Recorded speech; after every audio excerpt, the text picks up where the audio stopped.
Oh, look who's here. Hey guys. Hey. How's it going, Austin? Good, man. How are you? Oh, man, finally, we're all together in the same room. A long time. I know. I know. It's been a long time. And you did it again. Totally. All right. Yeah, I'm broadcasting from Denmark right now. Oh, yeah? So it's nice to be out of the city. It's so hot there. Wow. It is, right? Hot. You want to come in Texas and see how hot it is? Oh, yeah. I shouldn't be complaining, actually. Yeah. You don't want that experience, man. Last week we had the AC out and it was cold. It was cooler outside than inside the house. So, yeah. So you're good. All right. Welcome, guys, to our little island. And, man, I watched the trailer like many times and cool. I can't wait. I wish you guys gave us like some special link. I want to watch this movie now. I can't wait till like August 2nd. I mean, come on, man. I mean, pretty dope. Yeah. So whose idea was it to delve into a Spanish flu in 1918 and write this? I think it was a joint birth. We were a few years ago we found ourselves like everyone else with plenty of time on our hands, during COVID. And one of the things that became apparent to us, in the early days was that it was kind of in New York City. It was a tale of two cities. The rich fled to their palaces, and everyone else was sort of trapped in town. And we were just looking around, and we had the idea together, what if one of the staffs of one of these families decided to exploit their isolation and take over the house? So we saw it as an opportunity for dark comedy, in part to maintain our sanity during all of that. We wanted to find some humor. Yeah, and when we were researching the Spanish flu, it felt like the parallels were uncanny, and that was something that most people don't know about, and we found that fascinating. And in diving deeper into it, the parallels beyond the Spanish flu itself are pretty uncanny as they relate to class struggle and how divided our country is. And so there was something about setting the film during that time that we found early on that allowed our themes to resonate on a deeper level. And that's another reason why we chose to set the film during the Spanish flu. No, it was a genius idea to set it up there. But correct me if I'm wrong, Austin. Remember last time we talked, we asked you, and this was way before COVID. And then we were like, what's your next project? And you mentioned doing a period film. And I think you mentioned something, the Spanish flu. I could be wrong. But it was like a coincidence. I think I was already working on it. I think Joseph and I were already working on this then. Just to give a little background, Joseph and I grew up in New York City together. We've been friends since we were like 6 years old. Nice. And we'd been looking to work on something together for many years before this came together. And it was just, when COVID hit and we were all just stuck inside doing nothing and our projects were on hold, it finally gave us the time to be able to sit down and finally do something together. And that's how this was born. But I think when we, going back to your question, I think when we originally spoke, it was in 2021. It was right after the God Committee had come out. And I had written the God Committee pre-COVID, but it felt very relevant at that time because it was dealing with, a group of surgeons who had to make a life-saving decision about which patient deserves a heart. And, there were certainly parallels there to that time as well. Yeah, that was a gut-wrenching movie, man. I remember after we talked, we watched the movie. I watched it like twice or something. And my wife, she works in the health stuff in the emergency room. She's a nurse. And she watched the movie with me and I was like, how accurate is this? I mean, this is crazy. I mean, who decides who gets the thing? And she's from New York too. She was like, well, cool. That's New York, anything happens. That was yeah. And that's for awesome. COUP, what's his name? Peter Sarsgaard? That was how did you guys pull that off? I mean, that guy is he fits everywhere. We were just talking about it. Joseph, Whose idea to cast? Yeah, no, I think I froze for a second. Believe it or not, as we were writing the script before we even approached him, and you try to visualize what these characters would be like in flesh and blood. We were imagining Peter, because he has, on the one hand, this cerebral intensity, as if the gears are always turning, and this mischievous side. And he also, we also thought the exuberance of that character of Floyd would be a nice contrast to other, a little bit more reserved roles that he's played in the past. Yeah, And then we broached him, and by some miracle he said yes. Yeah, I mean, from the trailer he looks like a psychopath. Like, just watching the trailer, and I was like, Yeah, he plays a pretty dark character, but it's also a very fun character and colorful character. One of the things that was interesting about casting him is that it feels like Peter is often playing these very quiet, subtle characters, and Floyd Monk is nothing like that. And so it was really exciting to put him in that role and give him something that people aren't necessarily used to seeing him do. Yeah, the last role he was, or at least the last thing I saw him in, was in Batman. He was in Batman, the recent one. He was in Batman. Yeah, when it was like jump right into this one, I was like, okay. Yeah, he had a film called Memory that was out this year, which is where he plays a man with dementia, and with Jessica Chastain in it, which is a really powerful, well-acted film. It couldn't be any more different than this. I mean, in terms of, it's just a really hard-hitting drama, and this is fun, and we're not taking ourselves nearly as seriously. No, you did good. I mean, like I said, the trailer was like just eye candy. We watched it like several times. I was like, I was trying to watch the movie just by watching the trailer. I was like, I can't wait. Why are you doing this to us? I want to watch this now. That's cool. Right. Go ahead. Is this film maybe I didn't catch it. Is it based on a true story? No, it's not. I mean, it's set on a fictional island that we call Egg Island, which I guess we got that from The Great Gatsby, and takes place during the Spanish flu in real time. We reference real characters, like Upton Sinclair appears in the movie. Woodrow Wilson, is mentioned various times, but the characters that we focus on in the film are all fictional. Yeah, and the story is a total concoction of our imagination. Yeah. Cool. Yeah. And I was gonna say, if that was like, that's based on a show, I was like, wow, that's crazy. Yeah, I don't think if that was a real story, I think it was like, the Spanish flu, made people go crazy, I guess, But so where did you guys shoot the movie? What were the locations you got? We shot it in New Jersey, and the house that you see is actually 3 different houses. The exterior is one mansion, the interior is another mansion, and the pool is yet a third mansion.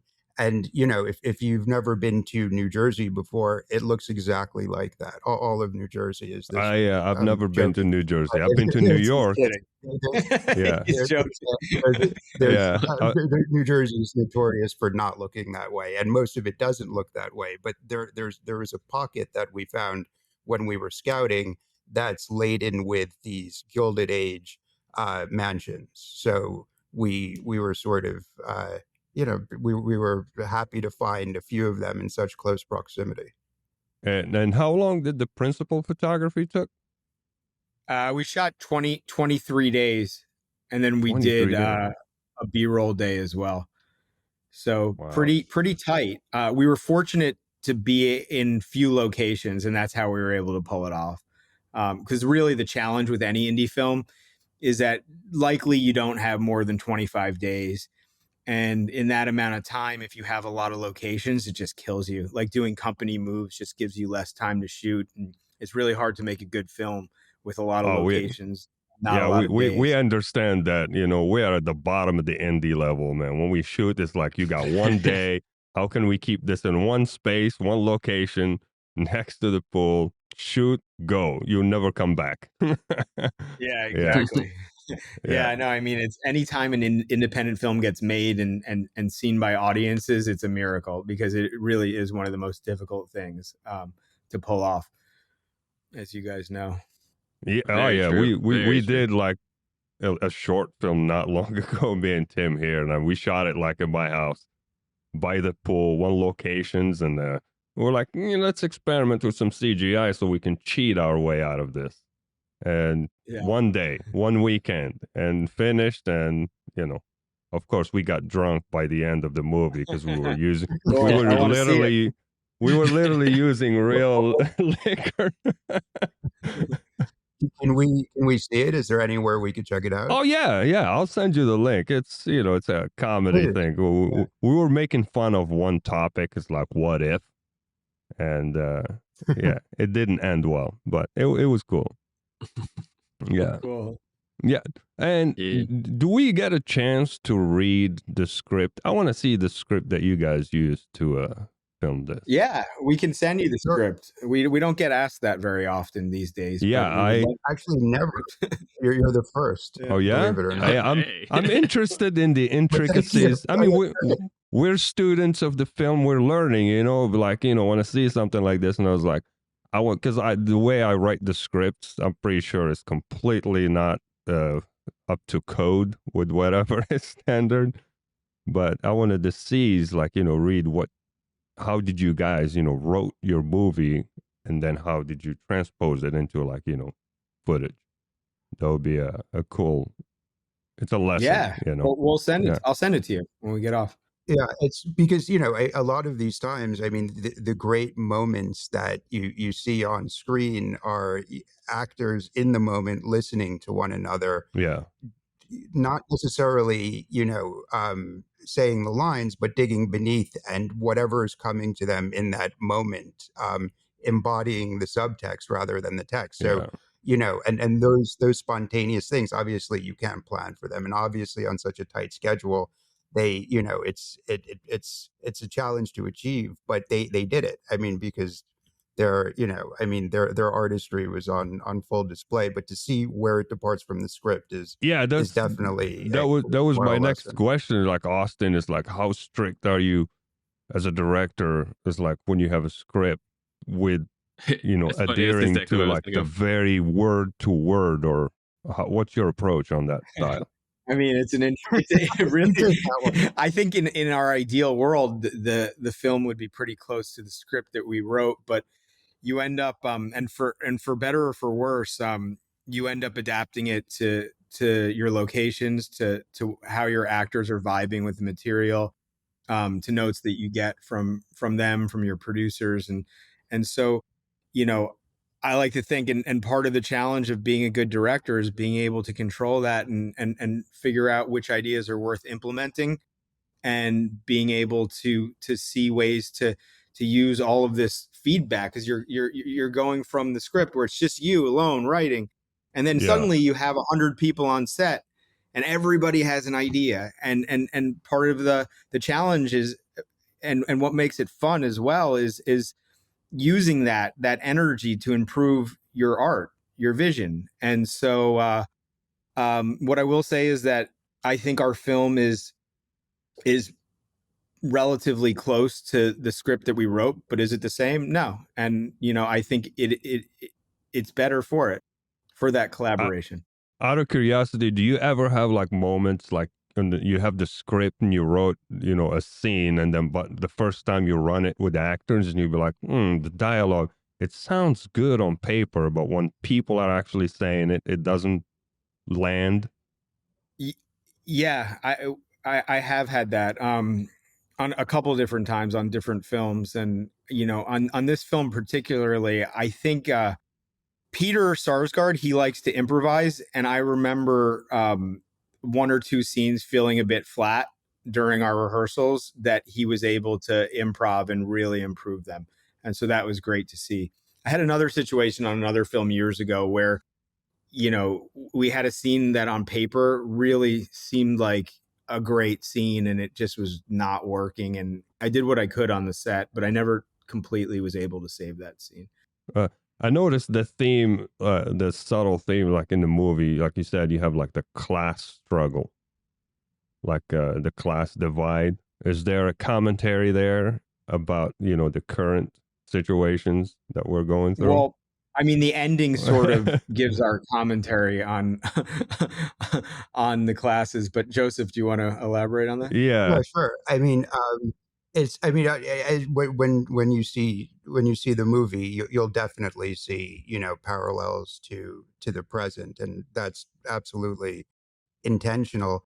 And this we never thought of this as a pandemic movie or a plague movie. That's really just the initial shipwreck that gets these characters marooned on this deserted island, which in this case is a mansion. yeah. And it's what happens in this little social microcosm to this upstairs downstairs relationship when between the help and the owners of the house.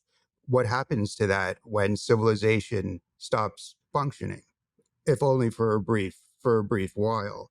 So are these expectations that would normally apply when things are normal, do they apply in this more wild situation?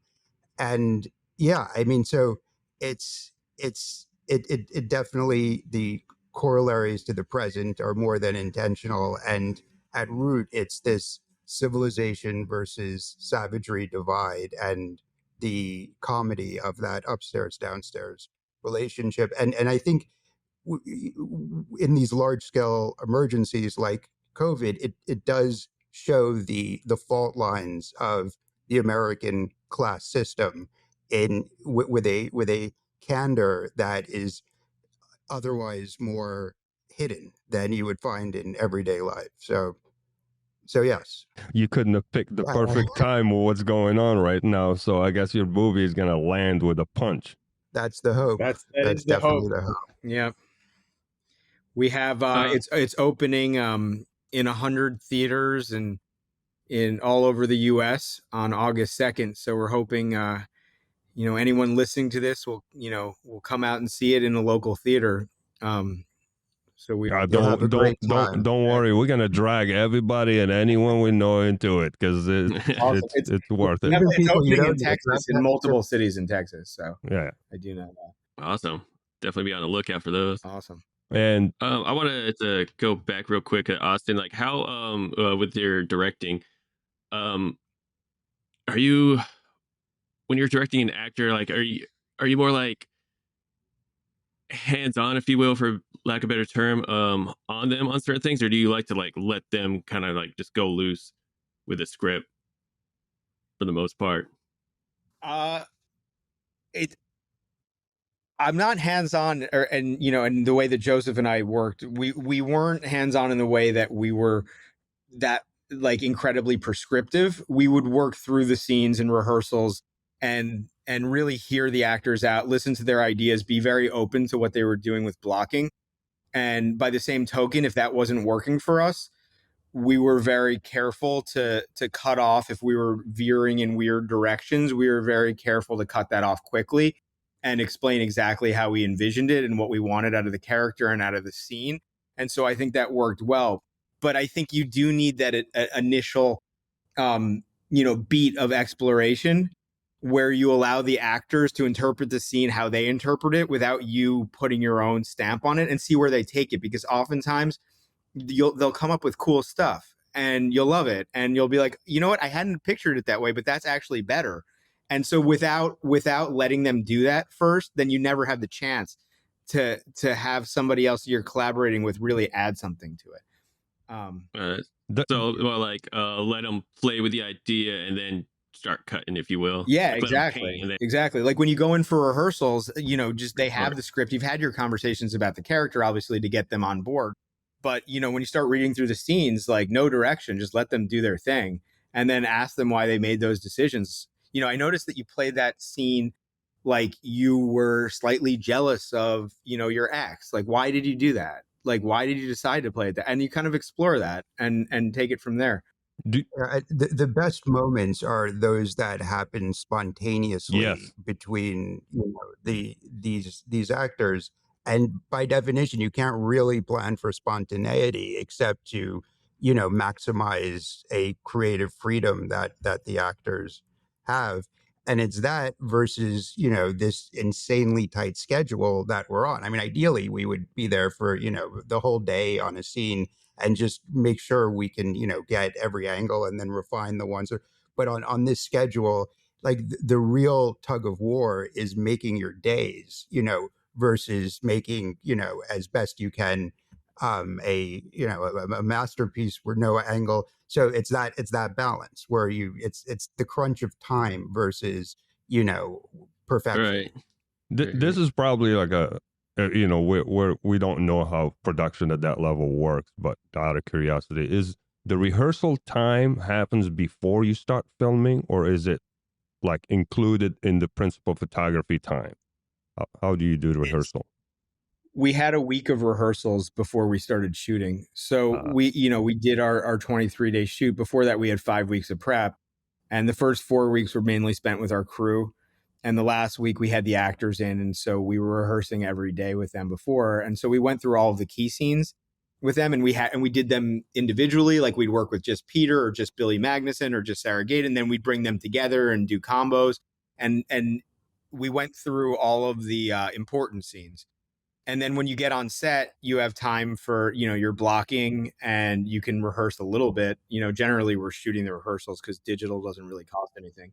And trying to work through the scenes then. But I think it's really important to block off a bit of time in prep just to work with the actors. So when you get in on the day, there's not any questions and issues that are arising from suddenly just exploring the material for the first time, because that's really difficult. Cool. And when he says a bit of time, it's like just shooting. I mean, what would you say, us? I mean, in a day, how many scenes do you think we would average? 3. I mean, 3? 2 big ones and a small one. You like 2 real scenes and like a these are 12-hour days with this something little piece, for so a lot of what you see in the final cut is happening post rehearsal, but still spontaneously in the moment.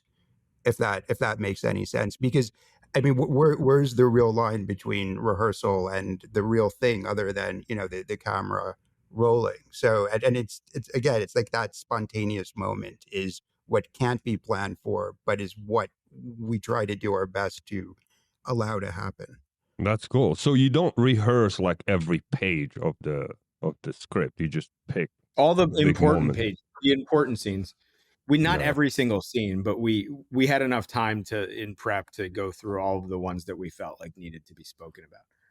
Wow. Yeah, well, I guess you made us feel very primitive. How for us we don't. Yeah, you show up. Really good to know. Yeah, we're like, here's a page. Read this real quick. All right, roll it. Yeah, it's usually it's some sets like because we'll obviously give the actors the scripts and whatnot, but it's usually like we'll show up early and like maybe have an hour and a half to like let them kind of rehearse, but then we're shooting like maybe an hour after that. Yeah, you're shooting that day. It's tough if you it's risky, because if you run into problems, then it's like there's not that much time to figure it out. Sorry, I'm just moving because my computer's dying.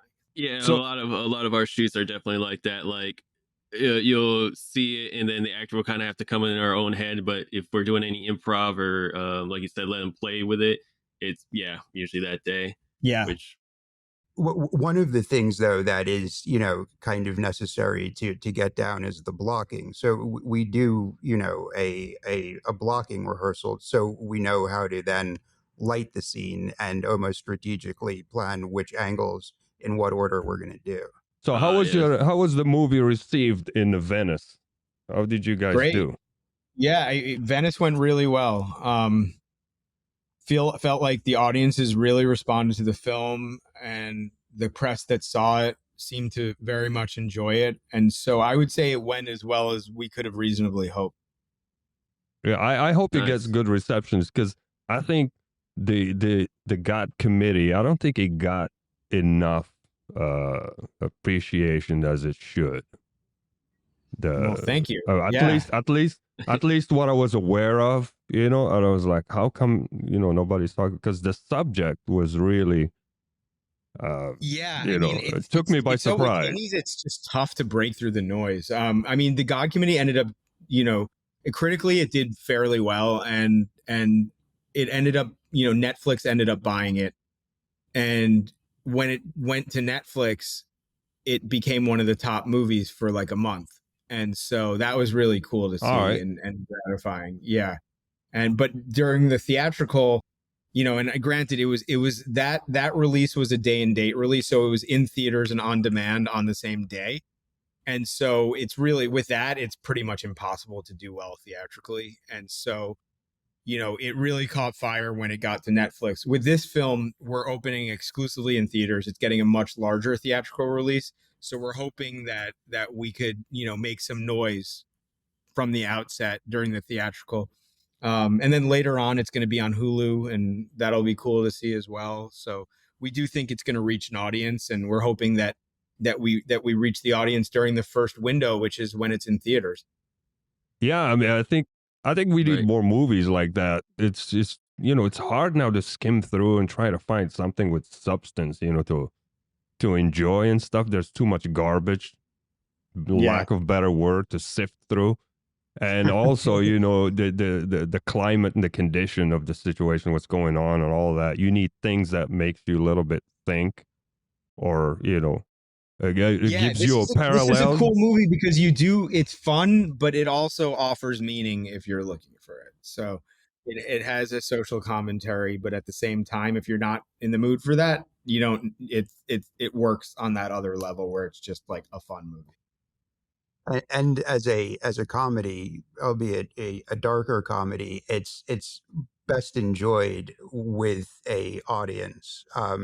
And just because Austin and I have a deranged sense of humor, unlike other broad comedies, the let's call it the rhythm of the humor is a little offbeat, and your people laugh at different times. So seeing it with other people and seeing when laughter erupts from somebody is not necessarily when it's going to happen with other people. Some people laugh during the suspenseful moments, and vice versa. So it's a fun experience to share with people in front of a big screen.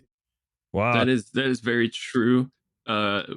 Recently had like a little premiere for when me and my roommate for our film that we were just now going through a distributor, going through that process, which has been an eye-opening experience.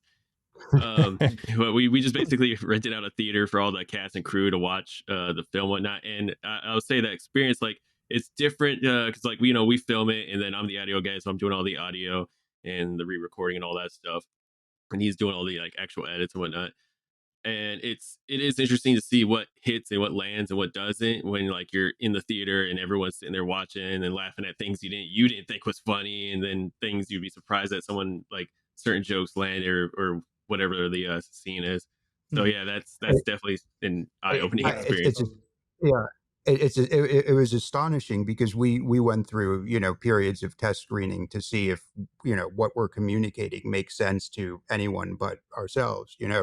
And even without laughter, Right. You can empathically feel if the audience is, comprehending or is at least getting the subtleties of moods and emotion without any, facial reaction or anything. It's really this, it's almost telekinetic in some bizarre way, but it's massively important to go through that experience, because otherwise we don't know what's just existing in our own demented minds and what's actually capable of landing in other people's demented minds. Right, like throwing bread in a pond and seeing what like bites and what works and what doesn't, essentially. Yeah. So Austin, since feel what works. Since you made since you dabbled a little bit with the political topics in the movie from the runner, and now what you see happening, Do you see your next project to be in that frame? Actually, no. Joseph and I are writing a script right now, and it's not political at all. And yeah, it's a sci-fi romance, sort of in the vein of I guess like a Spike Jonze film, like Her, Charlie Kaufman, in that world, surrealistic sci-fi romance, and so totally different, cool in its own way. So we're excited about that. Because I don't even know what is the political anymore, to be honest. Because I was gonna say, I tried to understand it, but then I was gonna say, with the climate, what's happening right now, you guys have been handed like a plate full of material. If you wanna dip into that. Oh God! But when you watch this, I would be very curious how if you see any sort of prophetic aspects apropos the political. Oh yeah. So that's all I'll say. But I mean, see what you see. And then since you're going, there's an aspect to the film that's almost a political Rorschach test, where what you bring to it, you're going to land in a different, depending on what you bring to it, you're going to read it differently than somebody who's bringing some other political notion to it. So Austin, since you said you're doing sci-fi, does this mean you're going to tackle AI? Where are we? Is AI a theme in the film? It's more AR, yeah. I guess. We're going to have AI write and direct and act the whole film. We're just programming. We're just telling ChatGPT. Oh, please, please don't do that. I think AI. I don't think AI is capable of writing. Thematically, it's not really AI in the film. I guess there's AI reference, but it's not really about AI at all. Oh, thank God. All right. We're going to see a lot of that soon. Even more. That is true. Is there going to be like a lot of practical effects, or there's going to be a lot of VFX in the film for sure? Okay. Yeah, but kind of have to with anything sci-fi related. Yeah, where the technology in our film is like it's like a very futuristic augmented reality, and the ability. Yeah, so there is going to be some sort of some VFX. So Joseph, since you're a writer, let me harass you for a minute. What do you think of the whole AI writing stuff now? I missed the first part of the question since I said, since you're a writer, what's your take? What's your take on the threat or a perceived threat of AI in the writing business? I actually don't. In terms of creative writing, I think the threat is overstated. Yeah. I think the illusion of comprehension is certainly uncanny and astonishing when it comes to ChatGPT. But in terms, and I think it's capable of synthesizing various sources so good that we tend to forget that it's more like a autocorrect, like or an autofill of what you're about to say, as opposed to a human intuition working by analogies and capable of bringing disparate things through metaphor and narrative, and especially irony. I mean, we say humor and irony is lost in text messages. Yeah. I mean, until you have a grasp of those aspects of emotion and can create them as opposed to plagiarize them, you can never actually create a sequence, a fictional sequence of events that transmit emotion and mood. But you can. What you can do, and what I think as a tool, what it's helpful for as a writer, is in that free association process. If you just asked it a question, if Austin just said, "Spit me out a story of a sci-fi romance with AR or something," and kind of like some Spike Jonze, some whatever it is, and then you read it, it's not going to be good at all, but it can inspire something good from the human mind that you may have not thought of had you just been free associating yourself. But by that logic, anything is fodder for free. So walking down the street, only the AI. First of all, Claude is like a million times better than ChatGPT. But the AI. Perplexity. What's that? Perplexity. I'm voting for is my favorite. But it really, like, you have to give. You have to do a lot of work in order to get the AI to do any useful work. So it ends up being you in the first place, and if you want anything of quality from the AI. No, I agree. Yeah, I think what you said, Joseph. Yeah, everybody is having like a misplaced panic attack about something that is not, because I tested it. I used it, and it was like, yeah, I can give you ideas and everything, but nothing is going to be able to come close to a customized something that with precision. That you write a script and then you keep changing it and everything. It can't keep up with that. And then there's also, like real world perspective, and you're changing things and doing stuff. You can't just push a button and have it. Okay, here you go, done. Let's go shoot. That's not going to work. I don't think that's going to work. I think it's maybe it's for not like a gonna... B movie, like a shark movie or something. Yeah, You're just like trying to do Jaws, like the mega shark movie. I'm sure it could.